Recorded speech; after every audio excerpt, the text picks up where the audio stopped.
तो नमस्कार, स्वागत है आपका ट्रेडर्स डायरी में, जहां पर हम रोज की तरह आपको डेली ट्रेडिंग आइडियाज और साथ ही इन्वेस्टमेंट पिक्स बताते हैं। कारोबारी हफ्ते का आज पहला दिन है एंड आज फॉर अ चेंज जो है वरुण जो है वर्क फ्रॉम होम कर रहे हैं और हम सबसे पहले जो है ग्लोबल संकेत जानते हैं वरुण से।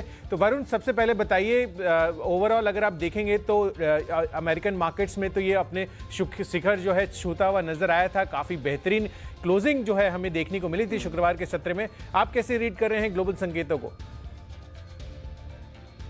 डेफिनेटली देखिए, कुशल काफी सारे पॉजिटिव डेवलपमेंट्स हो रहे हैं, जैसे कि फाइजर के आपने हेडलाइन में बताया कि किस वैक्सीन की तरफ जल्दी जल्दी बढ़ रहे हैं। इसके अलावा यूएस में कहीं ना कहीं जो अगले स्टिमुलस पैकेज की खबर आ रही है उसको लेके यूएस के मार्केट जो पूरी तरह से जोश में, यानी कि लिक्विडिटी आपको शायद फिर से एक बार भरपूर देखने मिल सकती है।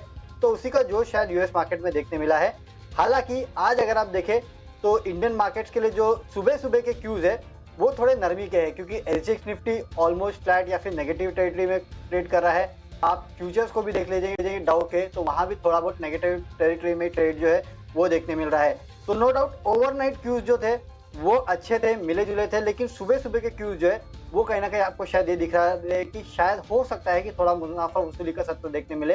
लेकिन जैसे कि पिछले कई ट्रेडिंग सेशन से आप लगातार आपको कह रहे हैं कि निफ्टी सेंसेक्स इंडेक्सेस को छोड़िए, स्टॉक स्पेसिफिक एक्शन पे ध्यान दीजिए। तो आज फिर से हम स्टॉक स्पेसिफिक एक्शन जो है उसी पे फोकस करने वाले हैं। बिल्कुल वरुण, और यूरोपियन मार्केट से भी संकेत देखेंगे तो काफ़ी बेहतरीन वहाँ से भी रुझान देखने को मिल रहे हैं। इनफैक्ट कल से यूके में जो है लोगों को अब वैक्सीन दी जाएगी, तो ये एक बहुत बड़ी डेवलपमेंट है। इनफैक्ट यहाँ पर जो ब्रेक्सिट डील है उस पर भी चर्चा जो है इस हफ्ते को लेकर काफ़ी अहम रहेगी। तो ओवरऑल अमेरिकन और यूरोपियन मार्केट दोनों की तरफ से जो है बेहतरीन जो है आपको संकेत नज़र आ रहे हैं। साथ ही ब्रेंट क्रूड जो है वो भी ऑलमोस्ट $50 के आसपास जाता हुआ नजर आया है। तो ओवरऑल ग्लोबल क्यूज तो काफ़ी पॉजिटिव है। तो इस बीच वरुण, आप बताइए कि किस हिसाब से आपने अपना लाइनअप डिजाइन किया है? कोई सेल कॉल्स है आज? नहीं, कोई सेल कॉल नहीं है मेरे पास। मेरा पूरी तरह से बाय के ऊपर ही फोकस है, क्योंकि देखिए कुशल, सेल लेने की गलती आप कर नहीं सकते। आपको लगता है कि मार्केट ओवरबॉट है, लेकिन जिस तरह से इकोनॉमी चल रही है और जिस तरह से लिक्विडिटी फ्लो हो रही है, कुछ ओवरबॉट नहीं है। यहाँ से तेजी अभी भी जारी रहेगी, एटलीस्ट स्टॉक स्पेसिफिक तो जारी रहेगी। इसके लिए बेचने की हिम्मत तो नहीं करूंगा मैं। आप आगे देखेंगे कभी बेचेंगे, तो आज तो एटलीस्ट बेचने की हिम्मत में नहीं करूंगा मैं, भले आपके डाउ फ्यूचर और एसजीएक्स निफ्टी लाल निशान में कारोबार क्यों ना कर रहे हैं। बिल्कुल बिल्कुल वरुण, तो चलिए अपनी पारी की हम शुरुआत करते हैं। सबसे पहले कैश सेगमेंट में हमारा जो स्टॉक है जो मैं रिकमेंड कर रहा हूं आपको, वो है IRCTC का। आप देखिए जिस हिसाब से शुक्रवार के सत्र में यहां पर तेजी बनी थी, 13-14% का उछाल जो है इंट्राडे में ही हमें इस स्टॉक में देखने को मिला था। इनफैक्ट ये स्टॉक जो है आप देखिए अब हाल फिलहाल जो है वापस से चाल में आना शुरू हुआ है। इनफैक्ट यहाँ पर जो IPO है IRFC का, उसकी भी अब खबरें आ रही हैं कि वो इसी महीने आ सकता है और ये काफ़ी बड़ा IPO है, 4600 करोड़ रुपए का। तो देखना होगा कि किस तरह से जो है आज यहाँ पर मूवमेंट आता है। मुझे लग रहा है कि जो तेजी का मोमेंटम फ्राइडे को शुरू हुआ है वो आज भी बरकरार रहेगा और इसी वजह से मैंने IRCTC कैश स्पेस में चुना है। इसको यहाँ पर आपको खरीदारी करके चलनी है 1620 रुपए के लक्ष्य के लिए। 1555 रुपए का आपको स्ट्रिक्ट स्टॉप लॉस यहाँ पर लगाना होगा। वरुण, आपके बताइए कि कैश स्पेस में आपने कौन सा स्टॉक चुना है आज के लिए? देखिए, ऑनर मैंने एक डिफेंस काउंटर चुना है और वो है भारत डायनामिक्स का। अगर आप देखें तो डिफेंस कंपनीज पे सरकार का काफी फोकस है और आपको याद होगा पिछले कुछ ट्रेडिंग सेशन पहले जो नेवी चीफ है उनके तरफ से भी बयान आया कि इस तरह से पनडुब्बी खरीदने वाले हैं, किस तरह से एयरक्राफ्ट खरीदने वाले हैं। तो कहीं ना कहीं डिफेंस सेक्टर को लेके या फिर नेवी सेक्टर या फिर इस तरह के जो स्ट्रेटेजिक सेक्टर्स है उनको लेके सरकार काफी फोकस कर रही है। और वैसे भी भारत डायनामिक्स के लिए खबर आई कि भारतीय वायुसेना के आकाश मिसाइल का इन्होंने सफल परीक्षण किया है। पिछले हफ्ते ही ये परीक्षण हुआ है और भारत डायनेमिक्स इसकी मैन्युफैक्चरिंग करने वाला है। तो ये अपने आप में एक बड़ा डेवलपमेंट है और याद रखिए अगले कुछ दिनों तक मुझे लगता है कि डिफेंस क्षेत्र की जो कंपनीज है उनमें आपको अच्छी तेजी देखने मिल सकती है। इसके पहले देखने मिली थी, बीच में मामला ठंडा हो गया था, फिर से लाइमलाइट में आ गई है। इसके लिए मेरे ख्याल से आपको फिर से खरीदारी कर चलना चाहिए। कैश में 333 के लक्ष्य आपको देखने मिलेंगे, 318 के एक स्टॉप लॉस आपको इस काउंटर में रखना चाहिए। 323 के आसपास एक काउंटर ट्रेड कर रहा है। अब बात करते हैं फ्यूचर्स की। तो फ्यूचर में एक काउंटर मुझे पसंद है और वो है NTPC का। यहाँ 102 के लक्ष्य खरीदे, 97 का आपको एक स्टॉप लॉस रखना है। ऐसा क्यों? देखिए, सबसे पहले तो अगर आप देखेंगे तो सरकार जो है यहाँ पे पावर सेक्टर पे काफी फोकस कर रही है। ये हमने आपको पहले भी बताया था कि पावर सेक्टर हो सकता है कि अगले कुछ दिनों में लाइमलाइट में रहेगा। उसके आप चलते आपने देखा कि इस तरह से CSC हो, टाटा पावर जैसे कंपनीज हो, उनमें अच्छी खासी तेजी देखने मिली। अब तो खबर ये भी है कि केंद्र सरकार पुराने कोल प्लांट्स जो है उनमें पावर बेचने की मंजूरी देने की यह योजना बना रही है। तो इस तरह के काफी सारे डेवलपमेंट्स जो है वो कहीं ना कहीं इन कंपनीज के लिए पॉजिटिव नजर आ सकते हैं, और एनटीपीसी जो है इस खबर का एक बहुत बड़ा बेनिफिशियरी हो सकता है। इसके लिए मेरे ख्याल से इंट्राडे में आपको एनटीपीसी खरीद के चलना चाहिए। 97 का स्टॉप लॉस और 102 का एक टारगेट रखना चाहिए। वैसे भी पिछले कुछ दिनों में जिस तरह से पावर काउंटर्स में तेजी देखने मिली है, एनटीपीसी में मेरे हिसाब से तेजी थोड़ी कम है, यहाँ तेजी और बन सकती है। बिल्कुल वरुण, तो चलिए अब मैं अपनी सूची को आगे बढ़ाता हूं और यहां पर कैश स्पेस के बाद फ्यूचर्स में आपने तो एनटीपीसी दिया है और मेरी सूची में है आइशर मोटर्स का। इनफैक्ट यहां पर ये अब देखिए लास्ट वीक का मैं ट्रेंड देख रहा था, तो वहां पे जहां पर मारुति सुजुकी, हीरो मोटोकॉर्प जैसे स्टॉक्स ने 4 से 10% तक गेन किया है लास्ट वीक, आइशर मोटर्स जो है बहुत ज़्यादा तेज़ी नहीं दिखाता हुआ नजर आया। और यहाँ पर इनके लिए खबर का भी डेवलपमेंट हुआ है कि इनका जो कमर्शियल व्हीकल डिवीजन है उसमें उन्होंने भोपाल में एक नई यूनिट की शुरुआत की है। तो यहाँ पर जब भी इस टाइप की खबरें आती हैं कोई भी ऑटोमोटिव स्टॉक को लेकर, यहाँ पर अच्छी खासी तेजी बनती हुई नजर आती है। तो आइशर मोटर्स के फ्यूचर्स आज आप खरीद कर चल सकते हैं, यहाँ पर तेजी बन सकती है। ग्लोबल मूड माहौल भी पॉजिटिव है। 2635 का टारगेट रखिए, 2535 रुपए का आपको स्टिक स्टॉप लॉस यहाँ पर लगाना होगा। बढ़ते हैं अगली कैटेगरी की तरफ जो है ऑप्शन कैटेगरी, और आज का ऑप्शन में मैंने जो चुना है बेस्ट ऑप्शन में वो है ओएनजीसी। आप देखिए $50 के आसपास अब क्रूड फिर से जाता हुआ नजर आया, और जिस आपकी तेजी जो है हमें ओएनजीसी में नजर आई है पिछले हफ्ते, बहुत ही शानदार अपमूव जो है आप देखिए 77 के लेवल से यहाँ पर ऑलमोस्ट 90 के टारगेट्स पर ये जाता हुआ पहुंचा है। तो यहाँ पर 90 रुपए का आपको जो कॉल ऑप्शन है मौजूदा भाव पर आप देखिए 4.5 रुपए का अराउंड प्राइसिंग है इसकी, तो यहाँ पर खरीदारी करके चलिए। तेजी का मोमेंटम आज भी जारी रह सकता है। 8 रुपए का आपको इसमें टारगेट बनाना है और 3.5 रुपए का स्ट्रिक्ट स्टॉप लॉस रखना होगा। वरुण, आपकी तरफ से कौन सा बेस्ट ऑप्शन है आज के लिए? देखिए, जैसे कि आपने कमोडिटी प्ले लिया है, मैंने भी एक कमोडिटी प्ले ही लिया है यहाँ पे, और जैसे कि आपने ओएनजीसी में खरीदारी की सलाह दी, मैं एनएमडीसी के फ्यूचर ऑप्शन में खरीदारी की सलाह दे रहा हूँ। 107.50 का जो ऑप्शन है एनएमडीसी का, उसको आपको खरीदना चाहिए। 5 रुपए के टारगेट के लिए 3.8 का स्टॉप लॉस रखना है। अब ऐसा क्यों? क्योंकि इनके डोमिनाई माइंस को लेकर जिस तरह के डेवलपमेंट आ रहे हैं वो काफी सिग्निफिकेंट है, और ऐसा नजर आ रहा है अब कि लॉन्ग टर्म में इस कंपनी पे इसका एक बहुत बड़ा इम्पैक्ट होने वाला है। आप देखते जाना अगले कुछ समय में जैसे जैसे क्लैरिटी आएगी, आपको बड़े ब्रोकरेज हाउसेस की तरफ से थम्स अप भी आते हुए दिखाई देगा। अब तक ये काउंटर जो चल रहा था वो खासकर जो आयरन ओर की कीमतें बढ़ते जा रही है उसके बेसिस पे चल रहा था। मई से अभी तक अगर आप देखें तो आयरन ओर की कीमतें ऑलमोस्ट दुगनी, क्या उससे भी ज्यादा हो चुकी है। तो इसका इम्पैक्ट अब तक देखने मिला इस काउंटर में। अब जो घरेलू इम्पैक्ट है वो आपको इस काउंटर पे देखने मिलेगा जिस तरह के डेवलपमेंट निकल के आ रहे हैं। इसके चलते मेरे ख्याल से खरीदारी करके चलिए। 5 रुपए का टारगेट आपको रखना है, 3.8 का आपको एक स्टॉप लॉस रखना है। वरुण, टेक्नोपिक की तरफ से आपकी सूची में आज कौन सा स्टॉक है? देखिए, वैसे ये टेक्निकल तो है, साथ ही साथ फंडामेंटल भी, यानी कि टेक्नो फंडा पे के बेसिकली, और ये है एक्सिस बैंक का काउंटर। अगर आप देखें तो अब कहीं ना कहीं, मैंने आपको वैसे भी पहले बताया था कि अगर निफ्टी को यहाँ से चलना है तो बैंकिंग काउंटर्स का चलना सबसे ज्यादा जरूरी है। और आपको याद है हमने आपको निवेश के लिए ICICI bank, Kotak Mahindra bank, axis bank जैसे काउंटर्स सुझाए थे, और वहां से अब तक किस तरह की रैली इन काउंटर्स में देखने मिली है। ये रैली यहाँ थमने वाली नहीं है, ये आप याद रखिए। यहाँ से और भी अपसाइड जो है आपको इन काउंटर्स में देखने मिलेगा, और इसके चलते एक्सिस बैंक टेक्निकली अच्छा लग रहा है, फंडामेंटली भी अच्छा लग रहा है। आज के ट्रेडिंग सेशन के लिए तो आप खरीद सकते हैं। 616 के आसपास ट्रेड करें, 634 के टारगेट के लिए 610 का स्टॉप लॉस रखिए। लेकिन अगर अपने पोर्टफोलियो में रखना चाहते हैं तो इसको रखिए। मेरे ख्याल से ये यहाँ से 900 या 1000 रुपए के आसपास के लेवल दिखाएगा। आप याद रखिए प्री कोविड में किस तरह के अपसाइड इस काउंटर में देखने मिलते थे और लोग क्या क्या बातें करते थे। मेरे ख्याल से फिर से वही चीजें लाइमलाइट में आएगी, और अपने पोर्टफोलियो में रखना है तो 1000 रुपए का टारगेट लेके चलिए। अगर इंट्राडे के लिए ट्रेड करना है तो 634 के टारगेट के लिए यहाँ पे ट्रेड कर सकते हैं। बिल्कुल, तो डेफिनेटली बैंक्स जो हैं आज फिर से फोकस में रहेंगे, जिससे आपकी तेज़ी हमें लास्ट वीक भी देखने को मिली थी। बहुत ही शानदार अपमूव जो है आपको बैंक निफ्टी में आता हुआ नजर आया था। मैंने भी स्टॉक जो है बैंकिंग कुछ चुने हैं, वो जो मैं आपको अगली कैटेगरीज में बताऊंगा। बट बहरहाल टेक्निकल पिक के आधार पर मैंने जो स्टॉक चुना है वो है नाल्को का। आप देखिए लास्ट वीक के मैं ओवरऑल मेटल काउंटर्स की जो अपमूव है उसको स्टडी कर रहा था, तो मैं हिंडाल्को को देख रहा था। 12 से 14% की अपसाइड यहाँ पर देखने को मिली थी, और नाल्को में कंपेरेटिवली जो है उतना ज़्यादा तेज़ी हमें नहीं आई थी। तो मुझे लग रहा है कि एक कहीं ना कहीं मूवमेंट जो है यहाँ पर अपर साइड पर वो ड्यू है, और नाल्को में मुझे लग रहा है कि यहाँ पर तेजी बनती हुई नजर आ सकती है हिंडाल्को के बाद। तो नाल्को आपको खरीद कर चलना है। 44.5 का इसमें टारगेट बनाइए और 41.5 रुपए का आपको स्ट्रिक्ट स्टॉप लॉस यहां पर रखना होगा। तो चलिए टेक्निकल पिक तो हमने डिस्कस कर ली, बढ़ते हैं अगली कैटेगरी की तरफ जो है टाटा कंज्यूमर प्रोडक्ट्स का। आप देखिए पिछले 2-3 दिनों में जो लास्ट के 2-3 दिन निकले थे वहां पर काफी बढ़िया तेजी एफएमसीजी काउंटर्स में हमें फिर से देखने को मिली थी। मिसाल के तौर पर अगर आप एचयूएल का भी काउंटर देखें तो 2 से 3% का उछाल काफी दिनों बाद हमें एचयूएल में आता हुआ नजर आया था और साथ ही टाटा कंज्यूमर प्रोडक्ट्स में भी काफी बेहतरीन तेजी हमें बनती हुई नजर आई थी शुक्रवार के सत्र में भी। तो मुझे लग रहा है कि यहां पर स्टॉक जो है काफी अच्छे मोमेंटम में है और यहां पर तेजी बनाता हुआ नजर आ सकता है। इनफैक्ट ओवरऑल अगर आप फंडामेंटली इस काउंटर को भी देखेंगे तो कहीं ना कहीं चैनल चेक से ई कॉमर्स वेबसाइट्स में जो हमें जानकारी मिली है उसमें यहां पर इनकी प्रोडक्ट कैटेगरी जो है वो काफी बेहतरीन परफॉर्म करती हुई नजर आई है। तो टाटा कंज्यूमर प्रोडक्ट्स इनके आगे आने वाले जो Q3 नंबर्स हैं वो भी बेहतरीन साइड पर होते हुए नजर आ सकते हैं। तो मुझे लग रहा है कि उस चीज को ध्यान में रखते हुए आपको 3 महीने की अवधि के लिए यहां पर खरीदारी करके चलनी चाहिए। 725 रुपए यानी कि मौजूदा भाव से करीब 20 से 22% के गेंस जो है यहां पर हमें देखने को मिल सकते हैं। तो 725 का टारगेट आपको इसमें फंडा पिक के हिसाब से टाटा कंज्यूमर्स को खरीद कर चलना है। वरुण, आपकी तरफ से कौन सा है फंडा पिक आज के लिए? देखिए फंडामेंटली जो स्टॉक मुझे पसंद आता है वो है इंडिया मार्ट का।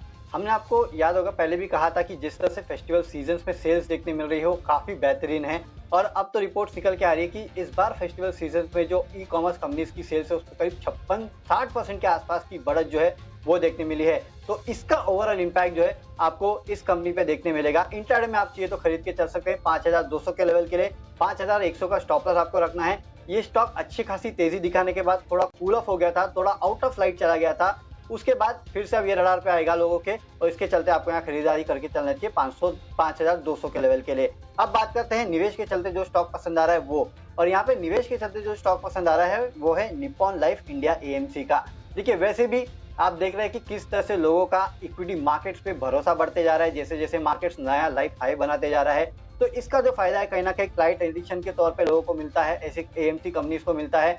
इसके अलावा भी जो एएमसी एज ए स्पेस है मेरे ख्याल से अगले कुछ दिनों में वहां पे आपको काफी अच्छी तेजी जो है वो देखने मिल सकती है। इस कंपनी का ओवरऑल जो फुटहोल्ड है वो काफी स्ट्रांग है, जो रिटेल नेटवर्क है वो भी काफी स्ट्रांग है और इसके चलते मुझे लगता है कि निप्पॉन लाइफ एक ऐसी कंपनी है जो भी यहाँ पे तेजी के लिए पूरी तरह से तैयार है। पिछले 1 महीने का मैं चार्ट भी देख रहा था तो धीरे धीरे करके ये काउंटर जो है वो अपसाइड दिखा रहा है। मेरे ख्याल से ये अपसाइड जो है आपको आगे भी देखने मिल सकता है। अगले 4 महीने में ये स्टॉक आपको 350 का लेवल तो इजीली दिखा सकता है। हो सकता है उसके ऊपर भी टारगेट आपको देखने मिलेंगे, लेकिन 4 महीने में 350 के टारगेट पक्का आपको निप्पॉन लाइफ में देखने मिल सकते हैं। तो चलिए मैंने तो बता दिया अपना निवेश का पे। कुशल आप बताइए निवेश क्या करना है? बिल्कुल, तो निवेश के लिहाज से टाटा कंज्यूमर्स तो फंडा पिक मैंने बताया है और यहाँ पर इन्वेस्टमेंट के लिहाज से जो थोड़ी और लंबी अवधि का स्टॉक है वो है Gabriel India. Auto ancillary space में कंपनी है। इनफैक्ट यहाँ पर मैंने इसको इसलिए चुना है क्योंकि मैं ओवरऑल जो सीवी स्पेस है उसमें इनका शेयर देख रहा था, जिस हिसाब से इनका मार्केट शेयर है वहाँ पर मुझे ये पता चला कि जो 75% मार्केट शेयर है शॉक अब्जॉर्बर में, खासकर सीवी स्पेस के लिए वहाँ पर ये होल्ड करते हैं। तो कहीं ना कहीं यहाँ पर उस वजह से तेज़ी बन सकती है क्योंकि आप देखिए 2 व्हीलर और साथ ही पैसेंजर व्हीकल्स इनकी बिक्री में हमें तेज़ी ऑलरेडी आती हुई नजर आ चुकी है। सीवी स्पेस में नवंबर बिक्री आंकड़े अगर आप देखेंगे तो अब जो है फिर से साइकिल में रिकवरी आने के जो संकेत हैं वो साफ तौर पर नजर आ रहे हैं। तो मुझे लग रहा है कि गैब्रियल इंडिया उस लिहाज से जिस तरह का ये मार्केट शेयर होल्ड करते हैं, शॉक अब्जॉर्बर खासकर जो सीवी स्पेस के लिए ये बनाते हैं, उसमें मुझे लग रहा है कि काफ़ी बढ़िया तेज़ी और काफ़ी अच्छी जो है सेल्स फैक्टरिंग होती हुई नजर आ सकती है। और पैसेंजर व्हीकल्स आप देख ही रहे हैं कि लगातार यहाँ पर जो तेज़ी का रुझान है वो बना हुआ है और प्रोडक्शन जो है ओवरऑल जितने भी OEMs हैं, मिसाल के तौर पर मारुति सुजुकी अगर आप देखें तो लगातार वो बढ़ाती हुई जा रही हैं। तो गैब्रियल इंडिया उस लिहाज से भी काफ़ी पॉजिटिव लग रहा है। फंडामेंटली स्टॉक काफ़ी मजबूत है और जिस हिसाब के अभी तेज़ी के ट्रिगर्स है वो आगे इसको ऑलमोस्ट 30 से 35% के गेंस दिखा सकते हैं। तो 106 रुपये का मौजूदा भाव है। 140 रुपये के टारगेट के लिए 6 महीनों की अवधि के लिए आप इसमें होल्ड करके चल सकते हैं। यहाँ पर आप निवेश से आपको अच्छे रिटर्न्स मिल सकते हैं। तो चलिए गैब्रियल इंडिया हमने आपको इन्वेस्टमेंट पिक के लिहाज से बताया है। बढ़ते हैं अपनी अगली कैटेगरी की तरफ जो है खबरों के दम पर। और खबरों के दम पर मैंने जो स्टॉक चुना है वो बहुत ही बहुचर्चित स्पेस है, वो है सीमेंट स्पेस से। और यहाँ पर जो काउंटर चुना है मैंने वो है अंजनी पोर्टलैंड सीमेंट का। दरअसल यहाँ पर जो खबर है यह एक केयर रेटिंग्स है, उन्होंने काफ़ी पॉजिटिव अपग्रेड जो है इनकी रेटिंग्स में किया है। इनफैक्ट जो लंबी अवधि की बैंक लोन की रेटिंग है वो ए से बढ़ाकर ए प्लस कर दिया है और जो आउटलुक है वो स्टेबल बनाए हुए रखे हैं। इनफैक्ट जो शॉर्ट टर्म बोरोइंग इनकी की हुई है उस पर भी इन्होंने अपग्रेड किया है। तो दोनों तरफ से आपको अंजनी पोर्टलैंड के लिए ये खबर काफ़ी पॉजिटिव नजर आ रही है। तो मुझे लग रहा है कि खबरों के दम पर यहाँ पर काफ़ी अच्छी तेजी बन सकती है। वैसे भी अगर आप ओवरऑल सीमेंट स्पेस देखें तो पिछले 2-3 दिनों से काफ़ी बेहतरीन तेजी बनाते हुए नजर आ रहे हैं। तो यहाँ पर इस स्टॉक को आपको चुनकर चलना है। खबरों के दम पर 221 का टारगेट बनाइए और 212 रुपए का आपको स्ट्रिक्ट स्टॉप लॉस यहाँ पर रखना होगा। वरुण, आपकी तरफ से कौन सा है खबरों के दम पर स्टॉक? देखिए, खबरें हैं टाटा केमिकल्स में, क्योंकि यहाँ टाटा सन्स जो है लगातार खरीदारी करते जा रहा है इस कंपनी में। अब भी देखिए करीब 25-25.5 लाख शेयर जो है इन्होंने टाटा केमिकल्स में खरीद लिए हैं। इसके चलते आज फिर से आपको एक अच्छी खासी 505 के लेवल के आप खरीदारी करके चल सकते हैं। 485 का आपको एक स्टॉप लॉस रखना है। तो कुशल, आपने एक टाटा ग्रुप का स्टॉक लिया, मैंने भी एक टाटा ग्रुप का स्टॉक ले लिया है। तो हम डिस्कस करते हैं अपनी अगली कैटेगरी को, जो है माई चॉइस। और माई चॉइस में सबसे पहला कॉल जो मैंने चुना है आज के लिए वो है मारुति सुजुकी के फ्यूचर्स खरीदने का। आप देखिए ओवरऑल जिस हिसाब से नवंबर के प्रोडक्शन आंकड़े आते हुए नजर आए हैं, इनफैक्ट उन्होंने जो है एक हिसाब का एस्टिमेट जो है वो भी अपने बढ़ा दिए थे बाकी बचे हुए 5 महीनों के लिए। और नवंबर बिक्री माफ कीजिएगा नवंबर प्रोडक्शन डेटा जो है वो भी 5 से 6% तक बढ़ के आता हुआ नजर आया। करीब 1.5 लाख जो है वो नवंबर महीने में प्रोड्यूस करते हुए नजर आए हैं। तो मारुति सुजुकी के फ्यूचर्स आप देखिए जिस हिसाब की तेजी लास्ट वीक इसमें बनी थी, मुझे लग रहा है कि मोमेंटम जारी रहेगा और 8,000 के लक्ष्य जो है ये छूता हुआ फिर से नजर आ सकता है। तो 8,000 का आपको इसमें टारगेट बनाना है और 7720 रुपए का आपको स्ट्रिक्ट स्टॉप लॉस रखना होगा। दूसरा कॉल है माई चॉइस कैटेगरी में भारती एयरटेल का। आप देखिए फ्राइडे के सत्र में भी काफी बेहतरीन तेजी यहां पर बनती हुई नजर आई थी। 2.5 से 3% की बढ़त यहां पर रही थी। और यहां पर हम देख रहे हैं जिस तरह से वोडाफोन आइडिया ने अपने जो 2 पोस्टपेड प्लान्स के दाम बढ़ाए हैं, अब कहीं ना कहीं अब इंडिकेशंस आ रहे हैं कि बाकी जो टेलीकॉम कंपनियां हैं वो भी अब अपनी टैरिफ हाइक्स जो है बढ़ाते हुए नजर आ सकती हैं। तो उस लिहाज से भारतीय एयरटेल यहां पर और तेजी बनती हुई नजर आ सकती है। 500 का आंकड़ा आज क्रॉस कर सकता है, तो 510 का आपको इसमें लक्ष्य बनाकर चलना है और 489 का आपको स्ट्रिक्ट स्टॉप लॉस रखना होगा। तीसरा कॉल है माई चॉइस कैटेगरी में आईसीआईसीआई बैंक का। वरुण, आपने एक्सिस बैंक चुना था, मैंने आईसीआईसीआई बैंक चुना है और यहां पर ब्रोकरेज का भी सपोर्ट जो है साफ तौर पर नजर आ रहा है। जिस आपका सीएलएसए अपने टारगेट सब जा रहा है 625, इनफैक्ट नोमुरा भी जो है वो भी 625 के टारगेट्स दे रहा है और इन्होंने मौजूदा जो भाव है उससे काफी अच्छी अपग्रेड जो है यहां पर दी है। तो कहीं ना कहीं आईसीआईसीआई बैंक को फोकस में रखिए। एडीआर भी काफी बढ़िया तेजी के साथ बंद होता हुआ नजर आया था, तो 520 का इसमें लक्ष्य बनाकर चलिए। 495 रुपए का आपको स्ट्रिक्ट स्टॉप लॉस रखना होगा। वरुण, आपकी इस कैटेगरी में कौन कौन से स्टॉक्स हैं?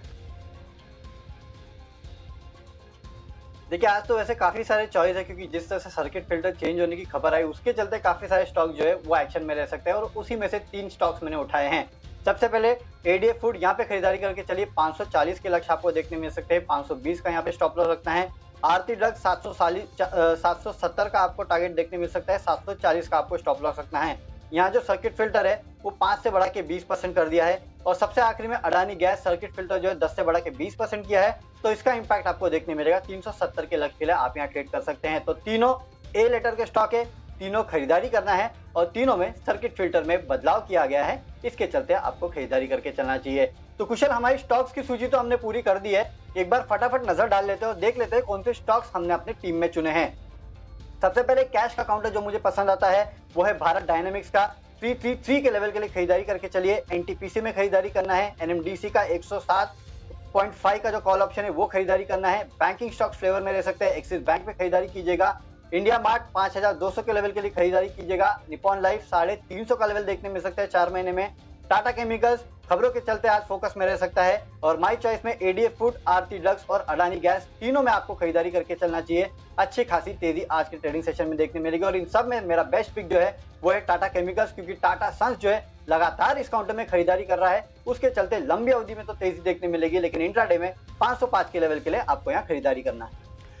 चलिए, तो कैश स्पेस से मैंने चुना है आईआरसीटीसी का काउंटर, जिस आपकी तेजी फ्राइडे को बनी थी, आज भी जारी रह सकती है, तो यहाँ पर खरीदारी कर चलिए। साथ ही फ्यूचर्स में आपको आयशर मोटर्स खरीद कर चलना है। दरअसल इनका जो सीवी स्पेस है वो भोपाल में नई यूनिट ये खोलते हुए नजर आए हैं, तो यहाँ पर खरीदारी करिए। ओएनजीसी का कॉल ऑप्शन भी खरीद कर चलना है, जिससे आपका ब्रेंट क्रूड में अपमूव आ रहा है वो लगातार यहाँ पर तेजी बनाता हुआ नजर आ सकता है। नाल्को, आप देखिए हिंडाल्को में जिस आपकी तेजी बनी थी लास्ट वीक, नाल्को में कहीं ना कहीं वो ड्यू है, वो आज तेजी का दौर यहाँ पर जारी रह सकता है। टाटा कंज्यूमर कंज्यूमर प्रोडक्ट्स 3 महीनों की अवधि के लिए यहाँ पर खरीदारी करके चलिए। काफ़ी बेहतरीन जो है टेक्निकली चार्ट्स नज़र आ रहे हैं, लंबी अवधि के लिए यहाँ पर आप खरीदारी करके चल सकते हैं। साथ ही आपको गैब्रियल इंडिया यहाँ पर जिस आपका इनका मार्केट शेयर है सीवीज कैटेगरी में, जो शॉक अब्जॉर्बर स्पेस में, या उस वजह से यहाँ पर काफ़ी बेहतरीन Q3 नंबर्स आते हुए नजर आ सकते हैं। काफ़ी बढ़िया रिकवरी सीवी स्पेस में हमें देखने को मिल रही है।